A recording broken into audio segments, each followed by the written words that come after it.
Discourses on the Philosophy of Sri Ramchandra's Rajayoga, Lecture 5.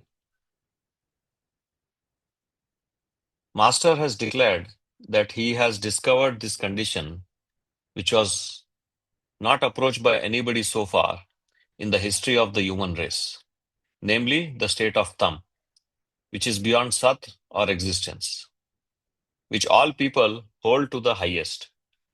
The state of Tam is very difficult to attain, and it has been possible only for our mission to help people reach up to this particular point or the ultimate reality.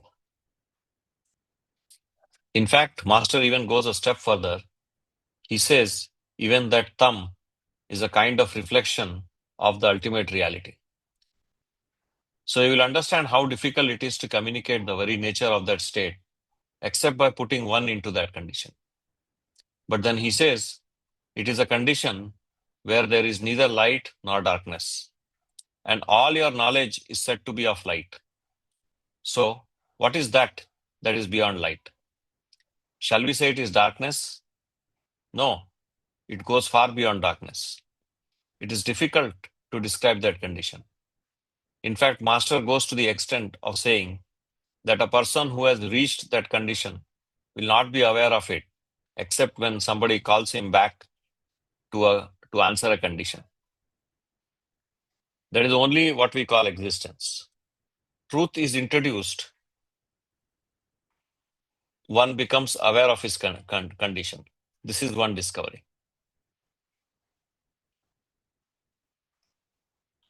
Of course, when I had asked this condition to be given, he said that most people will not like that state at all. They do not want that stage at all. Most of us like to have knowledge, like to have power, and all those things, which we think as the summit of perfection. A man who goes beyond all these will not have all these things, but then he goes to the root from which all these things arose. And therefore, I said it is worthwhile going to that condition. Anyway, so long as there is something still further mentioned, there are some people who like it go to the farther limits. Whether it means death or final dissolution, they do not worry. Many people do not like to go farther. They would like to have what they have and not miss all these things of the world. Of course, truth comes only when we go far beyond knowledge, far beyond happiness, and perhaps even far beyond darkness. I'll take a pause here.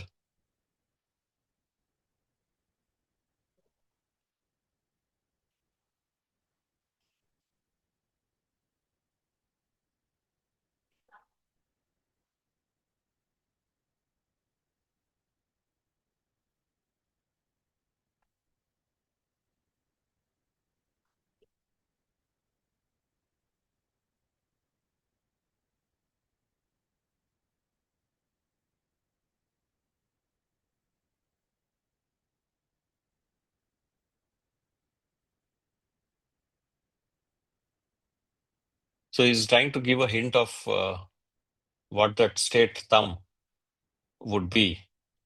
It's a state beyond knowledge and also beyond truth.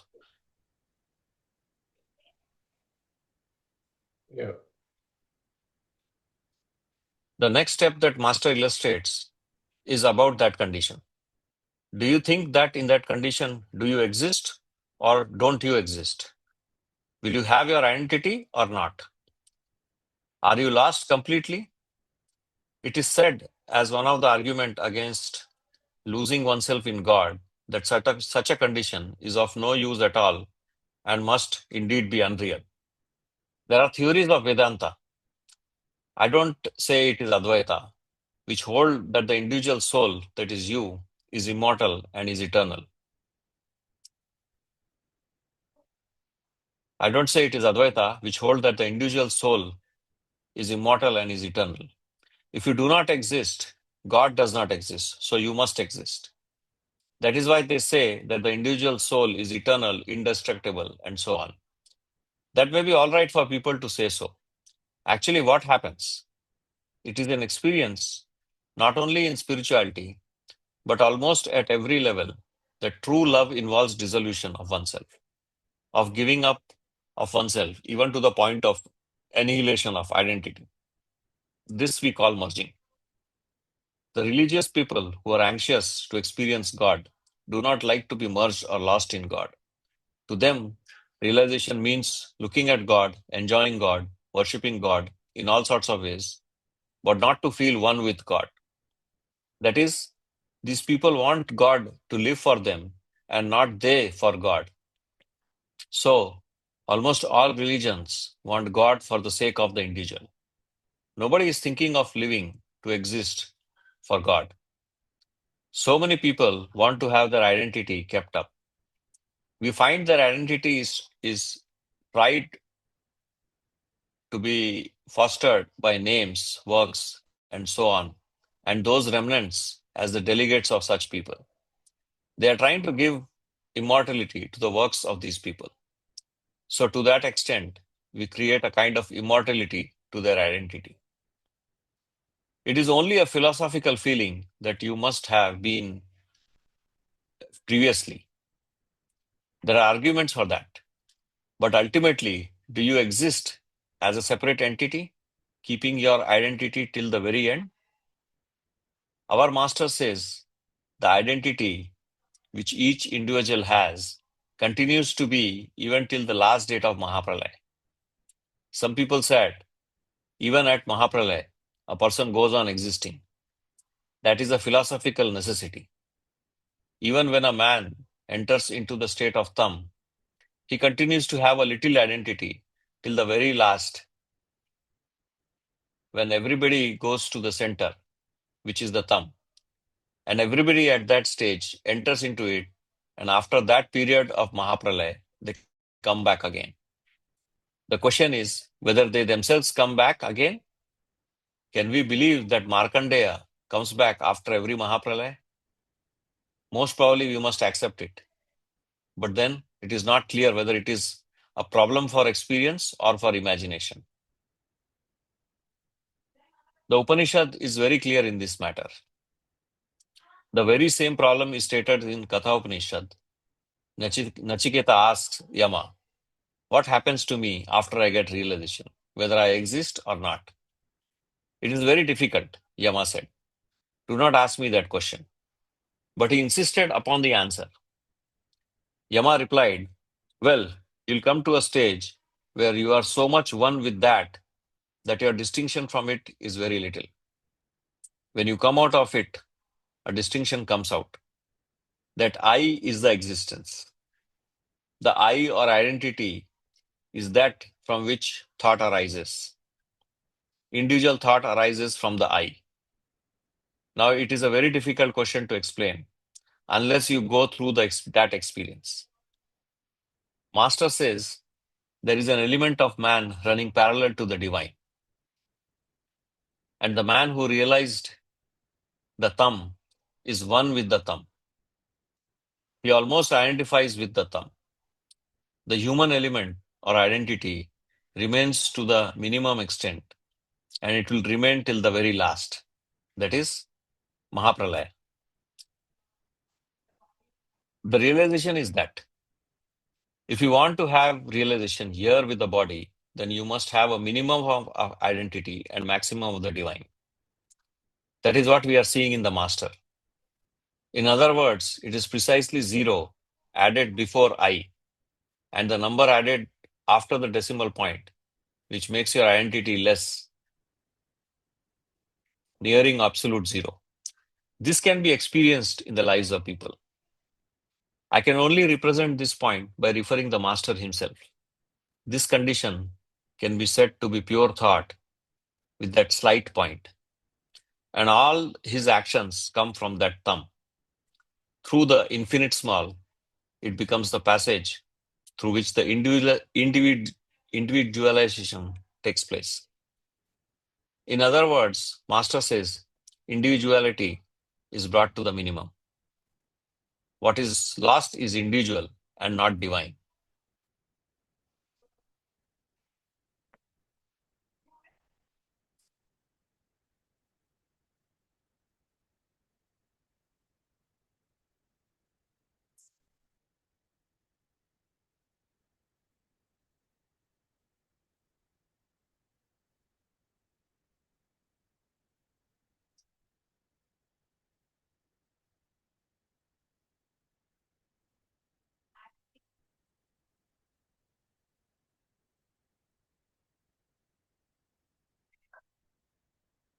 Okay. Master feels there is a great mystery which is beyond all spirituality, uh, beyond all spirituality also. And if you want to experience, just try by adding a little bit of what you call truth or existence. Then you will see whether he exists or not. The person who reaches thumb is more real than you. A man who thinks he exists perhaps does not exist really. That is the condition indistinguishable from non-existence. Existence and non-existence are transcended in this condition. In other words, all our normal ways of describing this condition do not go far, and we are left to experiment on this aspect.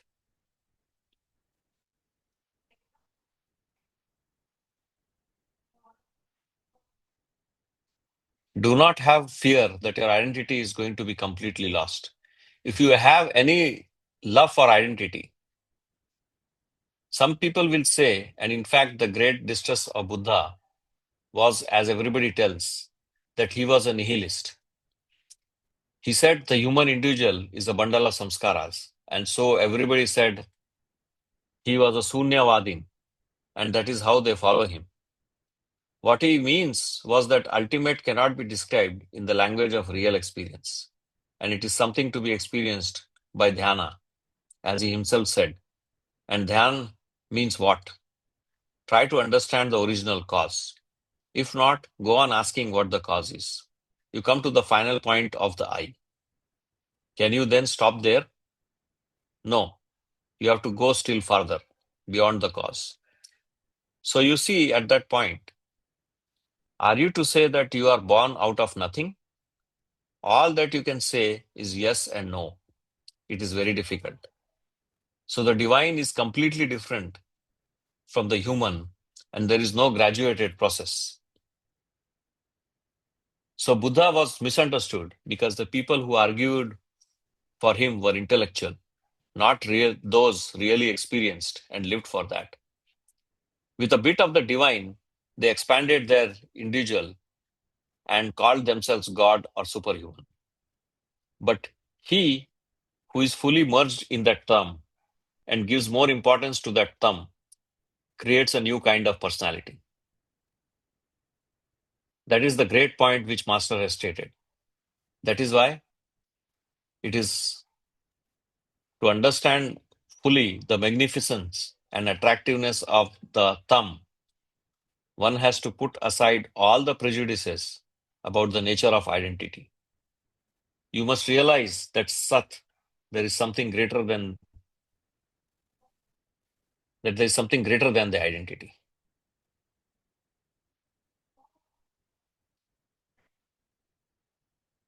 I think some word is missing there. You must realize that beyond Sat, there is something greater than identity. Yeah.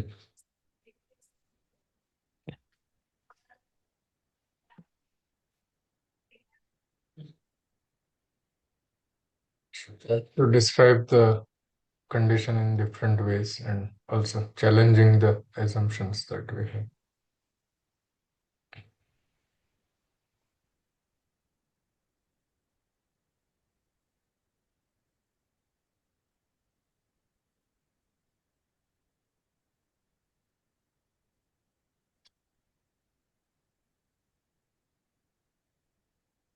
So, in summary, what I understood is we should not have any love for identity per se, because in this condition, uh, mergence with thumb,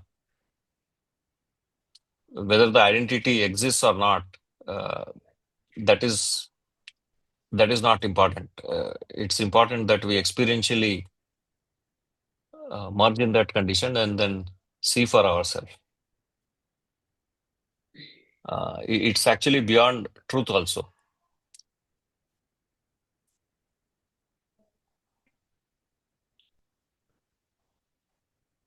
Any questions anyone wants to add?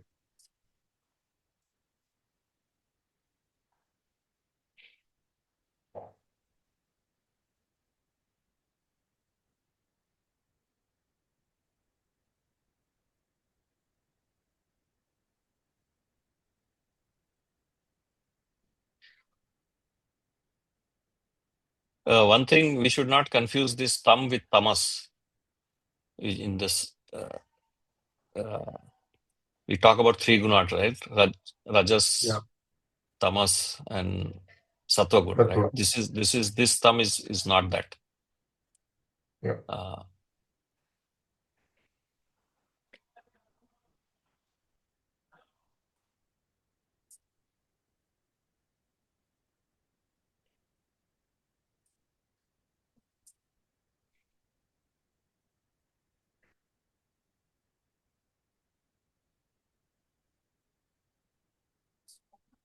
Okay, I think we'll read the message on Invertendo and parallelism.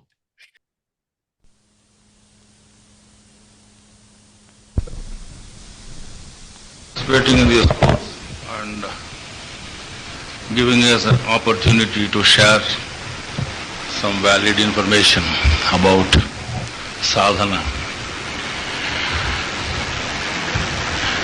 Actually, if we use the word sadhana also, generally we tend to think this is something that some people do and something is an exclusive prerogative of somebody.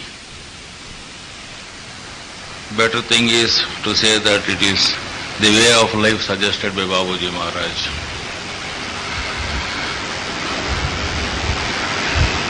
Today almost all our values are questioned. We are living in a world which is exclusively self-centered, if not selfish-centered. Relationships have lost value. Cultural norms have lost meaning. Tradition has become almost something that is irrelevant to our existence.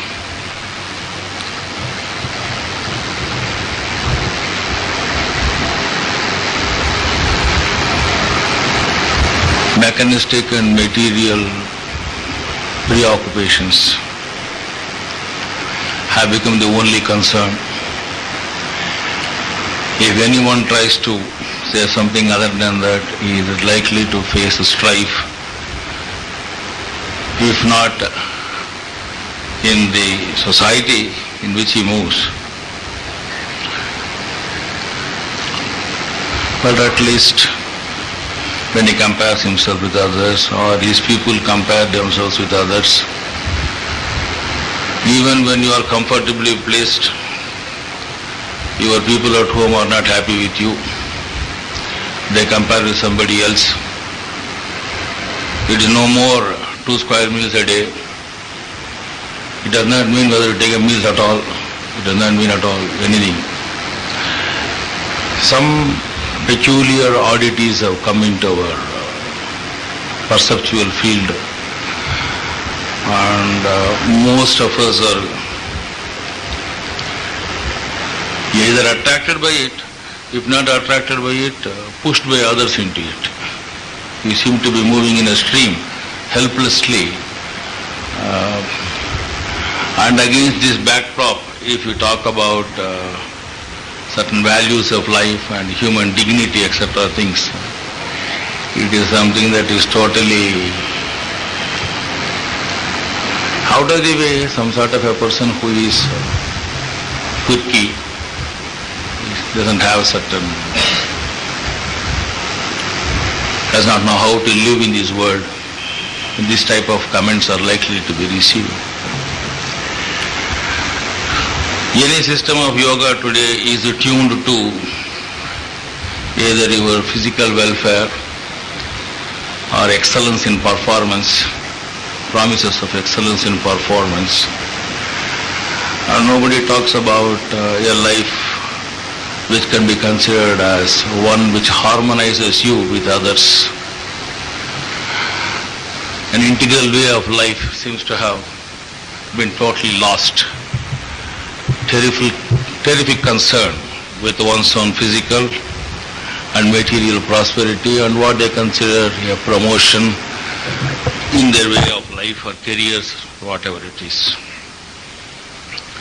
So against this backdrop, when I find so many people are interested in thinking about a way of life which can be meaningful, I feel happy, number one, that there are some people to think in those lines still, and therefore I present a system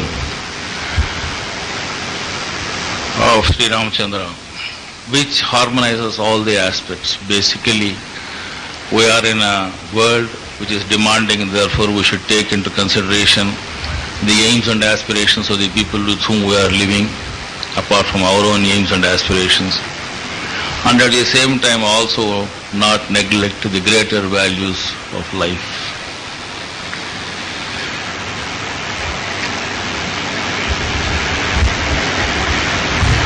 All religions, apart from their concern with God, they were basically concerned with the human welfare. Everyone tried to tell the necessity to live in harmony, observe certain ethical standards so that each will not hurt each other, and you live amicably and peacefully in a society.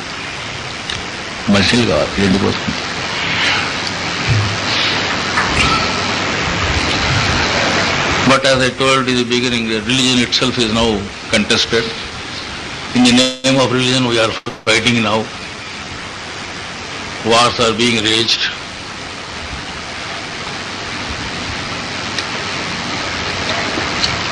Students of history thought in the early part of the century, that these religious wars are over, and now there are only certain other wars, political and economic wars have come into being.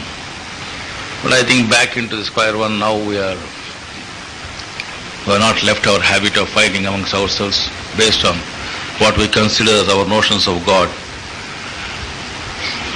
and we do not want to tolerate each other, no tolerance, no acceptance of another person's values. There is a refusal to recognize that the divine exists in all, and human dignity lies in knowing that divinity is there in all. If you remove the divinity aspect of it in the humanity, I do not think there is anything dignified about it. Because there is only the other thing is animal about it. There are two aspects in our life. Both we have got the animality with us, and also there is a memory of the divine. That animality has been increased beyond proportion in the modern day is what every one of you know. The discerning persons definitely know how much of damage has been done to their mental sphere and the sphere of conscience by the amount of violence, by the amount of animal behavior that is promoted either through your media or your cinemas or advertisements or marketing, put whatever you like. That is what it is. In a world like this, now the question arises whether religions have failed, whether there is any meaning for spirituality at all, whether the whole thing is a humbug that we are going through. Are we just trying to suffer from certain feelings of attachment or sentimental attachments to the opinions of our ancestors, or what they said, has it got any relevance to our life, real relevance to our life? Those of us who come from what we call orthodox families, because I doubt very much whether they are anything any more orthodox, what we consider as orthodox families, traditional families, even they question very vehemently all these things. They said that this has not helped any one of us, and then somebody else always exploited us, and we are back to fight again. How far should we allow this exploitation to go on? Let me also take the same path. So today you won't find people who know quite a lot of tradition. Somebody who knows a bit of stotras claims himself to be a purohit. Somebody claims himself to be a teacher. Really, there are none at present. That is an unfortunate state of affairs. Because the real tradition is lost. By way, I will just tell you the amount of damage done by these invasions. And of course, both political as well as religious, and later on the business invasions. The first of the British settlements was in Bengal. Bengal is a place where the Vamachara is better practiced than other parts of the country, and therefore when they came out with what they considered as something startling aspects of Indian society, they came forward with the Kundalini, Shakti, etc. things, and they said this is what these great people about, and everybody in the country thought that you should also fall in line with it. That's unfortunate. The fall has happened sometime about 200 years back. None of us, the other parts of the country, were going by the Vamachara. We were going by the path of tolerance, peace. We never wanted to exercise any great siddhis. Today, even yoga, when we talk about, everybody's idea behind it is what siddhis I am going to get out of it. And there are empty number of schools offering such siddhis. Maybe in a moment, just like that you get into samadhi, somebody says, 15 days course I will be in a position to take you to samadhi, another person says. Somebody says you jump up and down for 1 hour like this. If you practice for 3 months, you will be in a position to arrive at a state of balance. All that you have got to do is to cry and cry and cry for about half an hour, and then you will get realization. One person says, laugh and laugh and laugh for another 15 minutes, and then you get realization. Fourth man says, and this is what is going on today. Against this backdrop, to take interest in Rajayoga is really troublesome. Because what Rajayoga also means, nobody has got any clarity about it. Because the purpose, what is the purpose for which you are going there? The purpose behind it seems to be some siddhi, acquisition of some siddhi. A concept which is never accepted in the major portion of this Bharat. Nobody has accepted it, except the northeastern border of this country. From the beginning it was considered to be this land of the Nagas. The Asuric land, the Narakasura's land, that is the land actually. That is how the culture comes there. It's basically Shaktiya culture. Up to the Katak, you have got this. From Assam to Katak, that particular. And all your literature of, what is that, that man who gave all these things, Chappan power, etc., books he gave. In the beginning he came forward, and Max Muller, and the Vedas that was restored, unfortunately as it is, were the Vedic versions of the Bengal. The real versions that were there in the other parts of the country were never given to those people, because they were not having that much of control over these areas. Maharashtra, particularly in the coastal Andhra, you do not have. The Kaveri belt, you do not have any access to those. They never shared that. So many of the shakas that were there were lost totally. Today we don't have anything of that. What is restored is an insignificant portion of the 4 Vedas. Very, very insignificant portion. Only connected with certain basic things. Because this also you should know what is the amount of damage that has been done to a great tradition. And whatever is now being understood by you as tradition is what the Westerner has told you about your tradition. You do not have any idea. You do not have a direct version because it was never written. It was never put into script. It was going by word of mouth. They were the people to have made first efforts. And what happened? This is what you got. And that we are accepting. That means we are accepting something which is only a truncated version at best. And even there, a very, very partial aspect, because each one of them has got so many divisions, we don't have any idea about it. Of course, the great acharyas have preserved certain aspect of the tradition in this sense, the Brahma Sutras, Upanishads, portion of it, and the Gita. But that is not the Vedas. This is Vedanta. Basically Vedas are lost. Vedanta we have got some portions of it. And even there we have lost approximately about 1,000 or 1,000 and odd Upanishads have been lost. We have got the extant about 108 today, which 12 are more popular because these 12 were discussed mostly by Shankara, Ramanuja and Madhva. This is what they have preserved.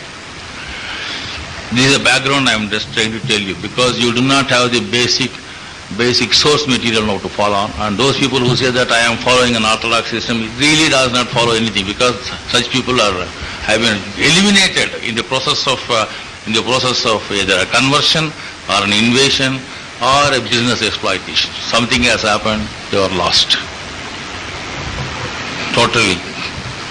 So against this backdrop, if you see, any person telling you something about certain techniques of developing a state of tranquility or calmness, so first of all you should have a clarity as to what you are seeking.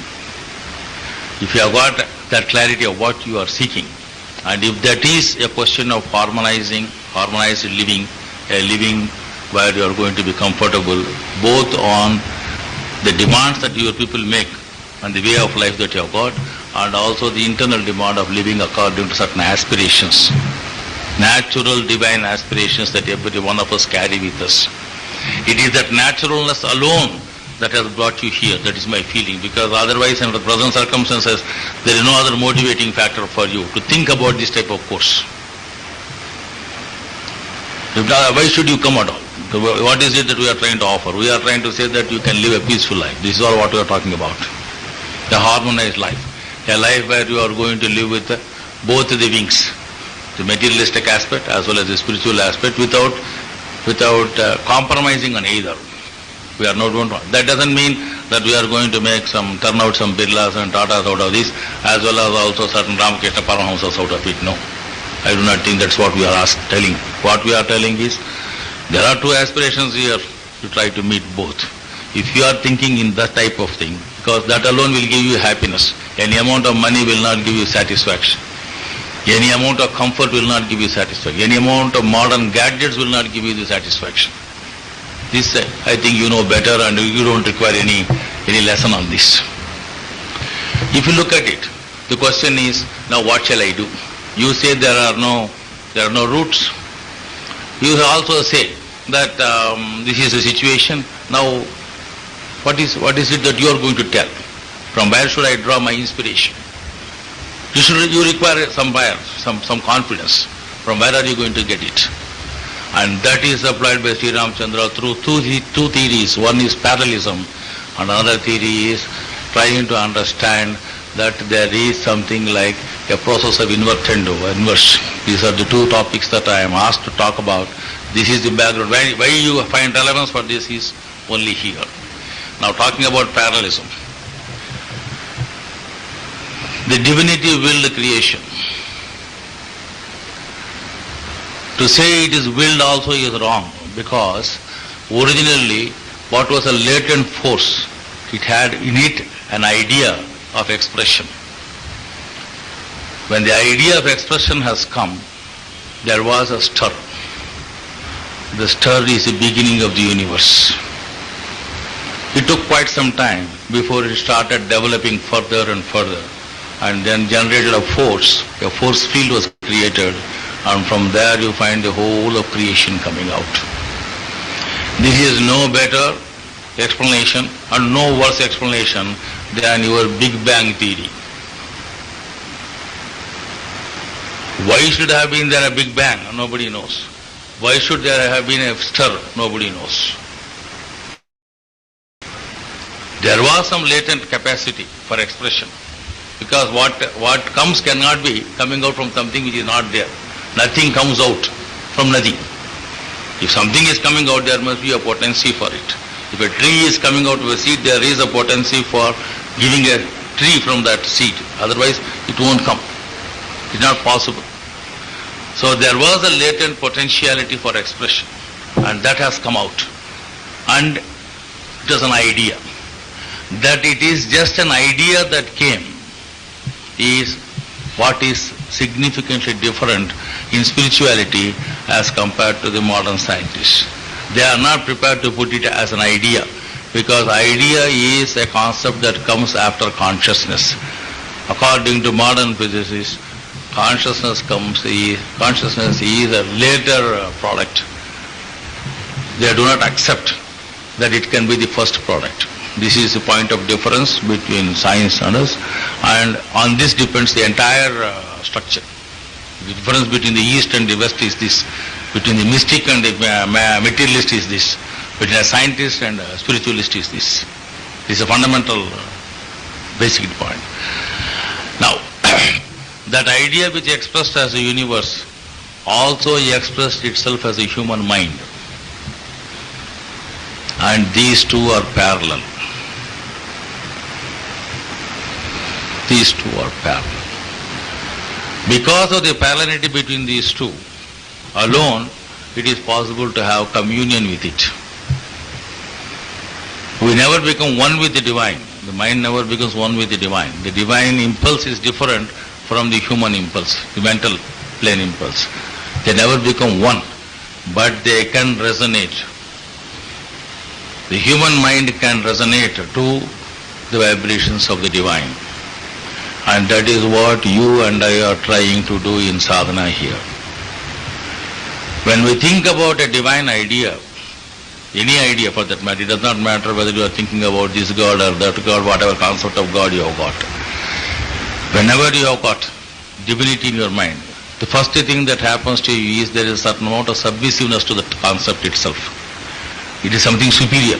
You almost grant it.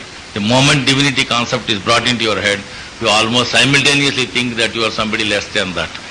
And this particular vacuum that gets created immediately gets filled by the divine flow, because that resonates immediately. Because divinity is nothing, and when certain vacuum is created, there is certain amount of nothingness in you, and these two things got resonating. And that makes you get a state of calmness. Calmness of mind comes in meditation when you think about divine thoughts. Even in the crudest form of it, when you think about a music which is connected with the divine, your mind is more calm. Otherwise, it is not. It is stirred. Because then, it's your mind, because you feel submissive to the divine. There is a certain amount of putting yourself down. You don't say that you are equal to him. You may say you are equal to your brother, you may say you are equal to me, but when you talk about God, naturally you start thinking. It's natural thinking. Throughout it is something that I don't have to explain to anybody. Everybody has got it in his head. But I am just trying to tell you Ramchandra's invention in this, because a significant point he makes it is, because of this submissiveness, the vacuum is created, and since the vacuum and the ultimate are of the same nature, there is a certain amount of resonance between it, and the resonance gives you calmness. You feel the influx of the divine. So the influx of the divine is nothing mystifying. It is nothing unnatural. It is nothing unscientific, provided you accept the basic concept that idea is the beginning. Consciousness is the beginning. If you contest that idea, the whole of spirituality has no value. For that matter, any concept of spirituality is of no value. You will have to end up only as a physicist. Whether they are happy, they are not happy, is not my job. We in this land believe that this basic thing is so. So that particular thought is the kingly thing in man, and that is what we are using in this Rajayoga. For that matter, any Rajayoga worth its name can have only that. Others who claim it to be Rajayoga because it is practiced by Rajas or kings, etc., the ideas do not have any value at all. The kingly thing in man is thought, and trying to utilize the thought force, we are trying to move up to the divine. And this thought force is of the same nature as that of the original, is the concept of parallelism that we have got. This makes it possible for you to think that you will have a very, very comfortable coordinating atmosphere between you and the divine to live here meaningfully. Otherwise there is no value. What is the guarantee that I am going to realize God? There is no other guarantee except this principle of parallelism. There is no other certainty for you except this. Nobody is going to tell anything more. Because of this it is possible for you to realize. Without this there is no possibility. He is benevolent, he is kind, all these things, very good words. I have no objection to those words. Each one of us have got our own religious backing. Whether we are Christians or Muslims or Hindus or Parsis or whatever we are, we have our own beliefs, we have our own traditions. It governs us to a large extent. But that is not the point. That will be sentimental attachments we have got. I don't ask any one of you to leave any one of them. Once you come to a stage when you know that there is this principle of parallelity that exists between the divine and me, then other things become irrelevant to you. You will definitely continue with it as long as you want to. At no point of time one has to renounce it and throw it away. It is meaningless. Because it has been meaningful to us in bringing us here at least.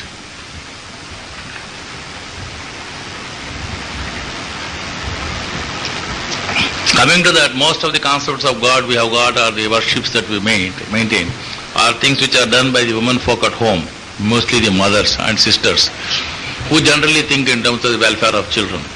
After all, it is welfare of children they have got. It is not their welfare that they are thinking about also, and there is certain amount of parahita behind it. That the para also happens to be related to them in some way or other is a separate issue, but they are not selfish. They are not the modern materialistic approach. They are thinking in terms of good of somebody else. So long, so good, there is no reason for us to denounce any one of them. But all those things, Daya Shatakams and your Sharanagati Gadyas, these will not enable you to have confidence in God in a world like this. In a world like this, we have got to develop confidence in God. Only a principle like this can give you.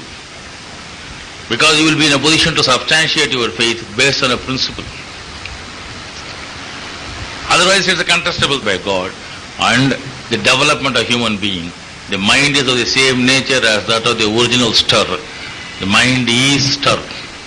That is why it's always in a disturbed state. Always in a state of flux, movement. Now, as far as the second concept is concerned, now that we have said that we are running parallel to the divine and that we have got a natural unison with it, now our sadhana naturally should start with such certain points which will enable us to have the same connection.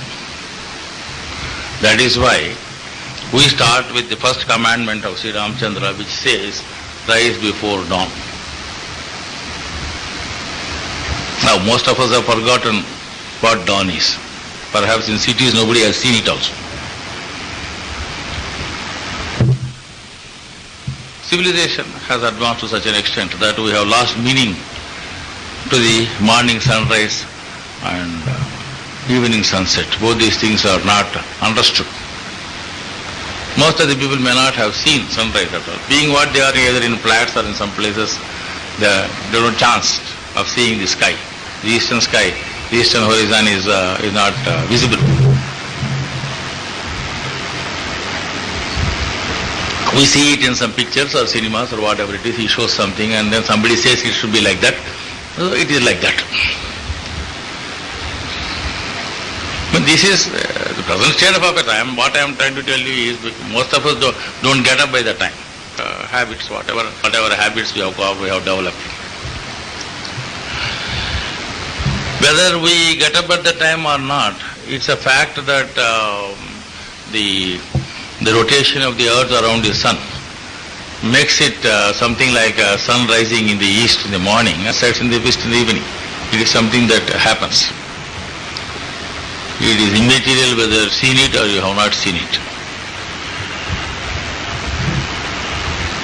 The day, creation of the day. Unfortunately, according to the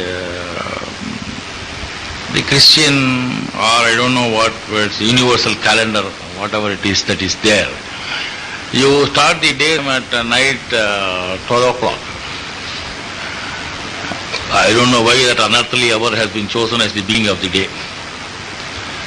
Because no day starts at all, as you know. Most of us are more asleep at that time than even at 6 o'clock in the morning. But they have put it that way.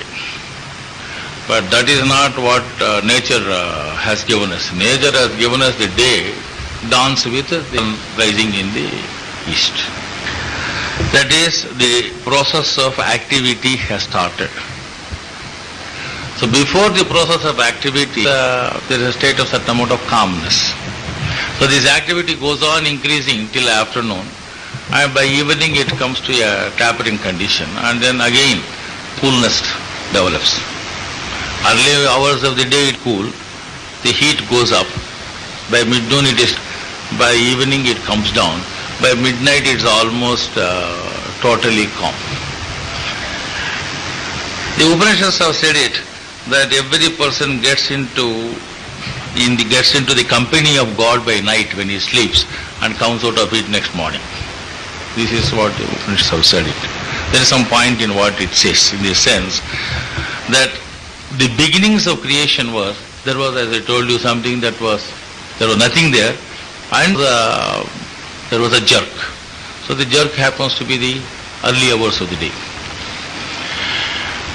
So with this it goes on, goes peak of creation, and then by evening it tapers down. By night again it comes to a state of total lull.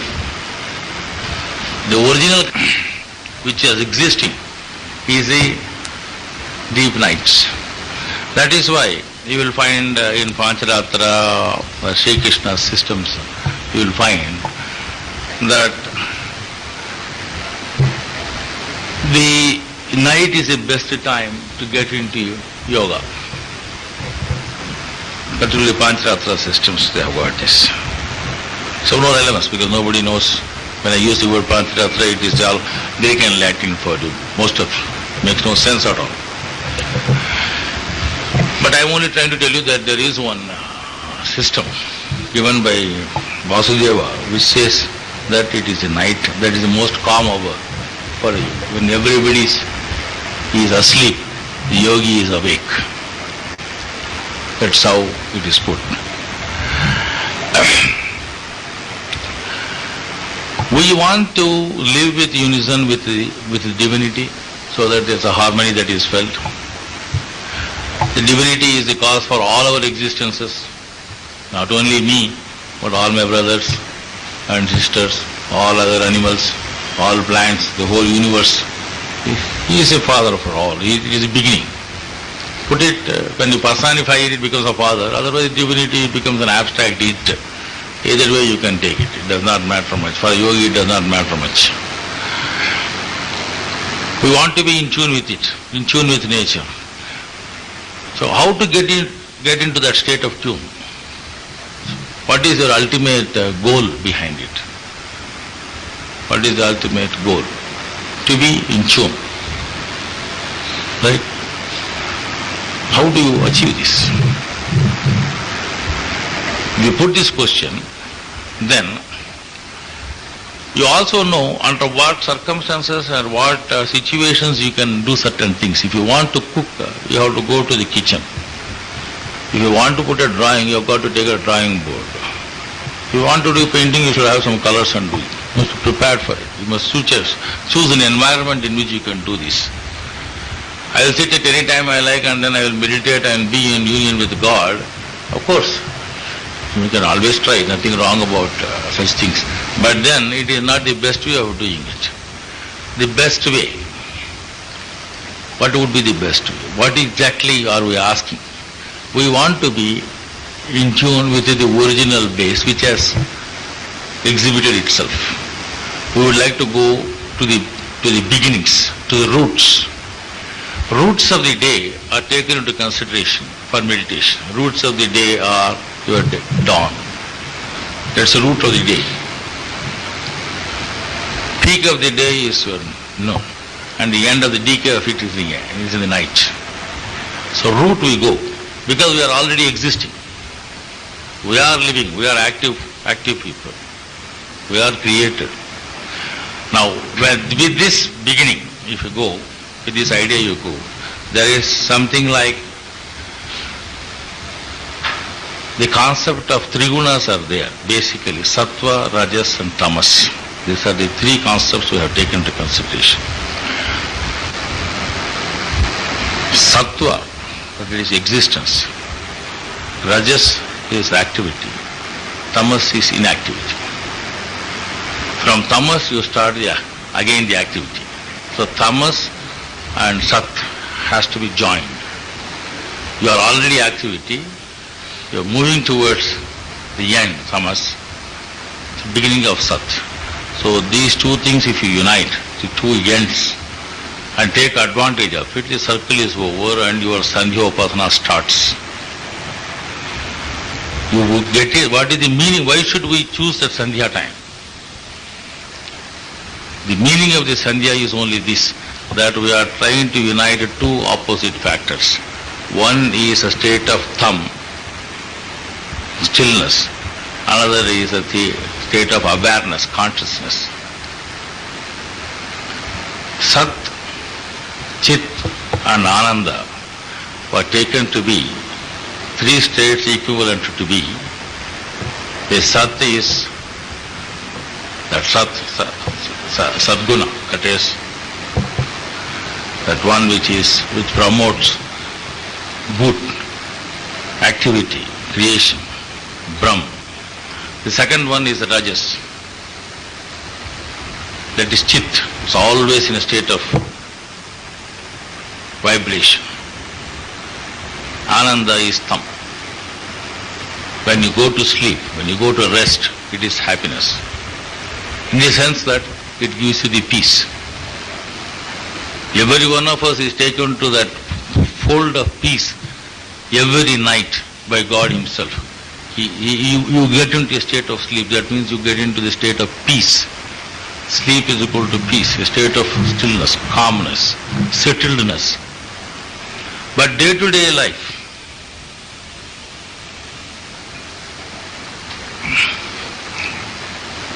the stillness is taken to be lethargy. So, the tamasic guna is attached to that. Then, the rajasic guna is attached to the chit. And then the sattva guna is attached to the beginnings of creation. I don't know whether you can write something. You write sat. No, it doesn't write. No, it doesn't write.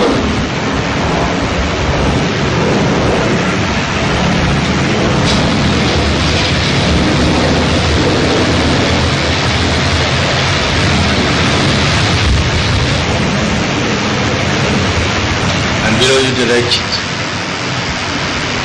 CIT or CHIT. So chit Anand.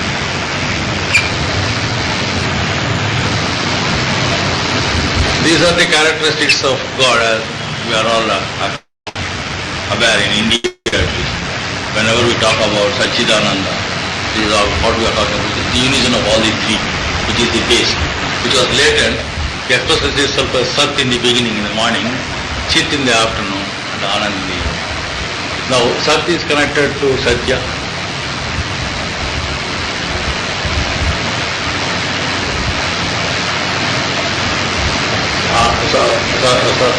Satya bar Sattva.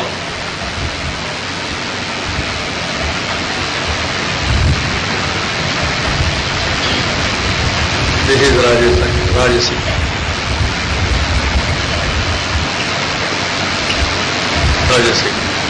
And third one is Tamasa.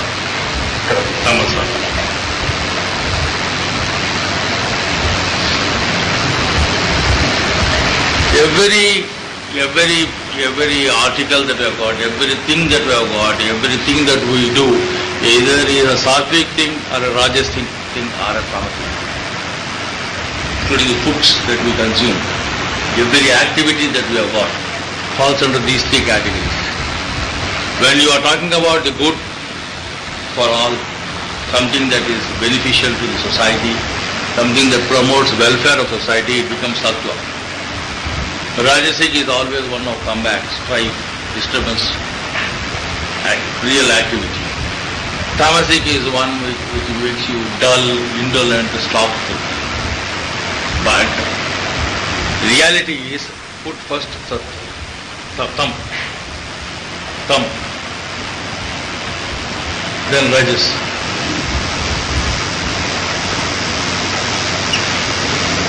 Then Satya.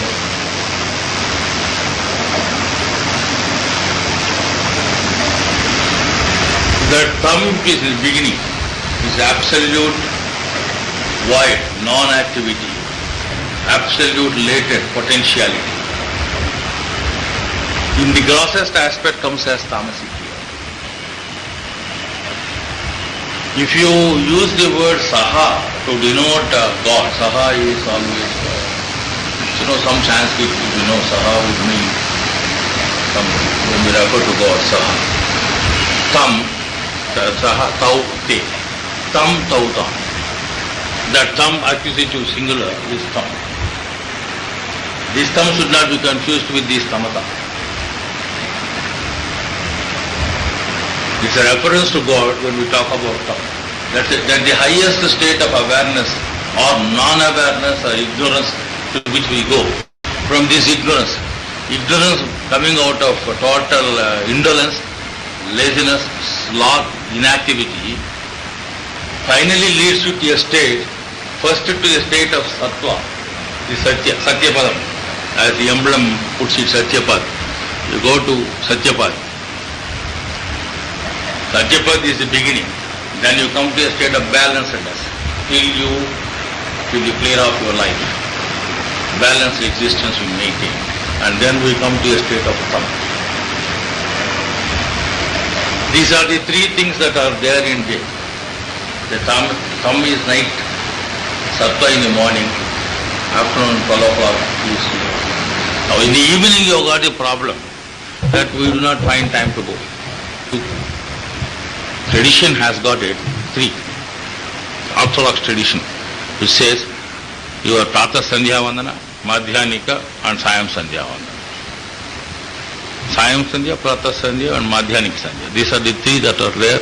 It has been there. Now modern world, whatever it may mean, and our materialistic obsessions and notions about how to live happily have made the whole thing as meaningless. Now under these circumstances, what is the way out? Is there a way out? Am I going to get a way out of it or not? Or am I condemned to whatever old people have said, I compromise and then do Madhyanika Sandhya at morning 8 o'clock? I have done it. I don't know whether some of you have done it or not, but I have done it. Because I was asked to do something, so I do. At some point of time we have to do.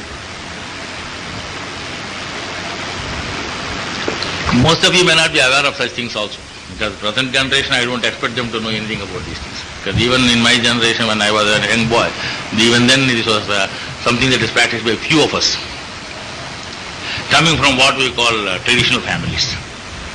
That's about it. What happened to the remaining people, everybody knows.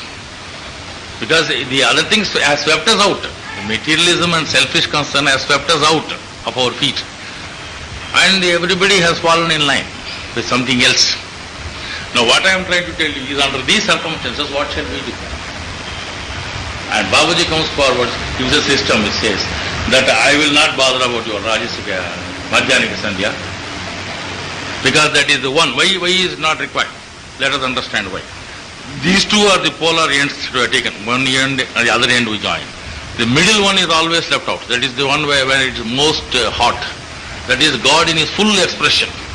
So if you meditate at that time, you will definitely get into that aspect of God which is full expression. Expression is fullness. In that sense we maintain our communion with him, because all these attempts are trying to keep communion with the original force. As I told you, to maintain the parallelity. If you maintain the parallelity, there is certain amount of yielding on your part, certain amount of calmness that settles. The remaining things are of no consequence to us about the Sandhya. I am not going into several mantras that are there. They are relevant, they are not relevant. This is not a matter for my topic. This is something that we will not be in a position to do. So he says, forget about it. Evening also, sir, I will not be in a position to come back from my factory after 6 o'clock or 5 o'clock. I cannot do. He doesn't. He says, instead of that, you attend to cleaning process at that time. Even cleaning alone he attends. But you are asked to meditate before you go to bed. Because when the calmness has settled more, the heat of the day has come down, and you are relatively cool. You are now moving towards the thumb. 2 o'clock, right, 1 o'clock, you are going towards the thumb. So to thumb state we are going. We are nearing our God. We are nearing our base from where we have come. That is the base from where we have come. So in the morning we are asked to meditate, and before going to bed we are asked to meditate. So that this concept of Sandhya is retained in the modern context by him. So we will be in a position to be in tune with the divinity. So both the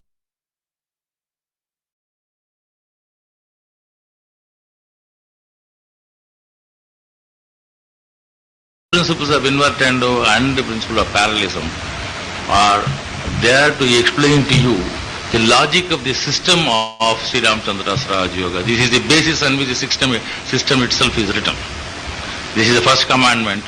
I think somebody must have talked about the commandment. Nobody talked about commandments? Huh?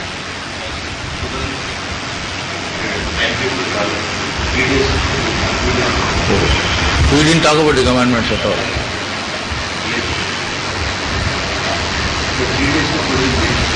Okay. So these are the 10 commandments given by Babuji Maharaj, which are all altered niyamas and yamas. Yama, niyama, conditions that are there for sadhana, traditionally given. These are the do's and don'ts. Given several do's and don'ts have been given. And here he doesn't talk about any don'ts. He talks only about do's. Do this. The approach is positive. Babuji's method is very, very positive. He says do. By implication he may say several things don'ts. He is not bothered, because if you give a positive idea, positive thought, you will be in a better position to achieve that, instead of bothering about the negative ideas. So you do not have any negative idea here in the whole system, you will find. And he says you will be in a position to talk about that after some time. If not, the book is there, you have to read yourself. It's a systematic arrangement of your sadhana actually. They can be parameters for your sadhana, whether you have advanced or not. If you can see that, if you follow that, then there will be parameters. You can judge yourself whether you are advanced or not advanced, how much have you progressed, because nobody can follow all the 10 immediately. As a matter of no commandment can be possible to be implemented by all at the beginning itself. I think very few can do it. Over a period of time we develop the capacity to follow all of them. Some of them are really tough, and which says that don't take any negative attitude to people, be not revengeful to people who have done harm to you, take it as a divine blessing. It's a tough job. Yes, but then that is what he is yielding about. If you yield in the beginning, do the sadhana, this yielding enables you to yield further and further. If you miss the meditations proper, the yielding attitude itself never develops, because your yielding attitude depends upon your sadhana. Every day if you do sadhana, that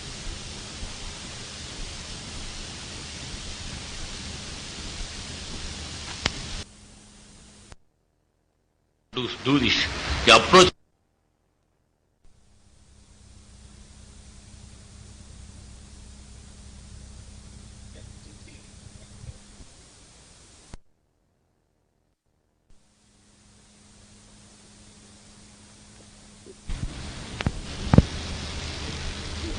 you will not, if you are only a person capable of running 100 meters in about 10 seconds time or 12 seconds time, you may not be in a position to compete with another Olympic fellow saying that he is able to do it at 8 seconds or I will do it farther.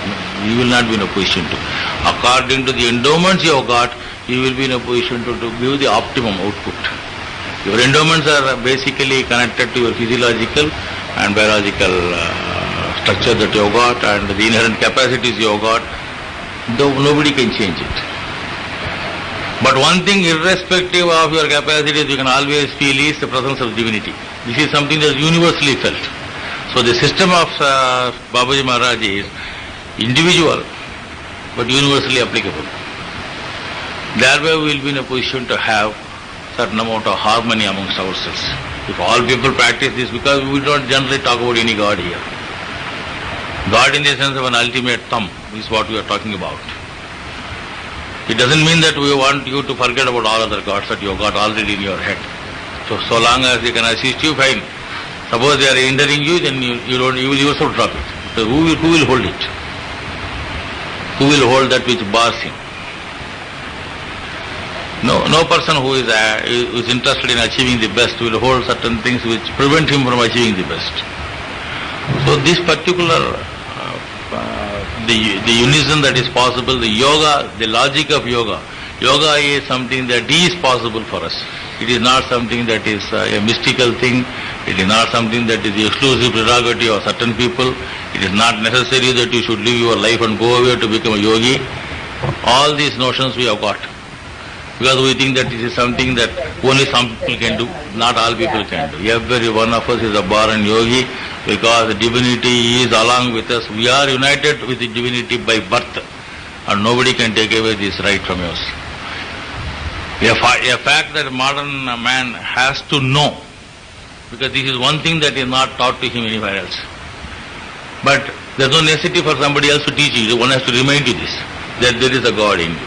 And that's all the job that we do. Thank you for the opportunity. I completed 10 commandments.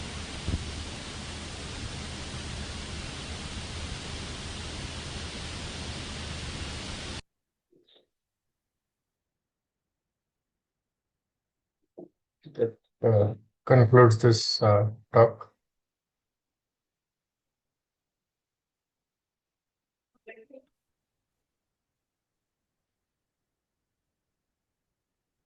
Any questions on, I think there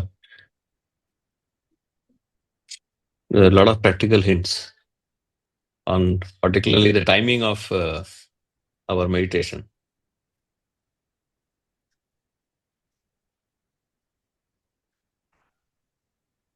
and the importance.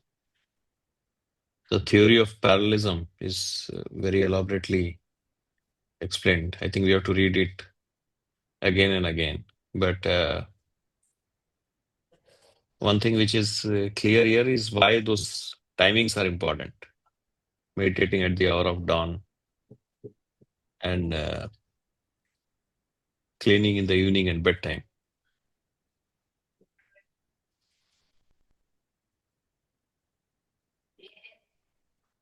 So if there are no questions, then we can meet next Sunday. Namaste.